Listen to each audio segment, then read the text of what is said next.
৩৩ বছর বয়সী দক্ষিণ এশীয় বংশোদ্ভূত মুসলিম রাজনীতিক জোহরান মামদানি এখন নিউ ইয়র্ক সিটির মেয়র হওয়ার একেবারে দ্বারপ্রান্তে। সাবেক গভর্নর অ্যান্ড্রো কুমোকোকে পরাজিত করে ডেমোক্রেটিক পার্টির প্রাথমিক নির্বাচনে এগিয়ে গেছেন এই ডেমোক্রেটিক সোশ্যালিস্ট।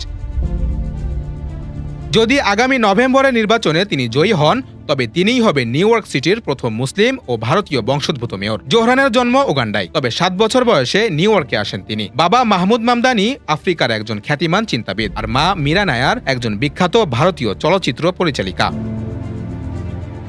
তিনি পরিচিত হয়েছেন একজন সাহসী কণ্ঠস্বর হিসেবে। বিশেষ করে ইসরায়েল ফিলিস্তিন ইস্যুতে তিনি স্পষ্ট করে বলেছেন, গাজায় ইসরায়েল যা করছে তা গণহত্যা। তিনি বিডিএস আন্দোলনের সমর্থক এবং বলেছিলেন নিউ ইয়র্কে ইসরায়েলি প্রধানমন্ত্রী নেতানিয়াহু এলে গ্রেফতার করবেন। এই বক্তব্যকে ঘিরে প্রেসিডেন্ট ডোনাল্ড ট্রাম্প ক্ষুব্ধ প্রতিক্রিয়া জানিয়েছেন। নিজের সোশ্যাল মিডিয়া ট্রুথ সোশ্যালে মামদানিকে শতভাগ কমিউনিস্ট উম্মাদ বলে কটাক্ষ করেছেন তিনি। এমনকি মামদানির চেহারা ও কণ্ঠ নিয়েও বিদ্রূপ করেছেন।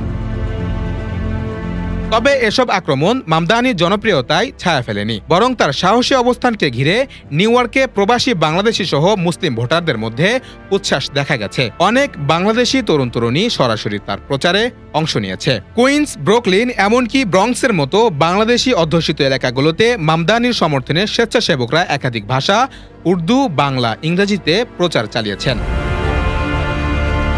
জনগণের জন্য ফ্রি পাবলিক বাস, ভাড়া নিয়ন্ত্রণ, সরকারি গ্রোসারি দোকান, কম আয়ের মানুষের জন্য আবাসন আর ধনীদের উপর কর বাড়ানোর প্রতিশ্রুতি দিয়েছেন তিনি।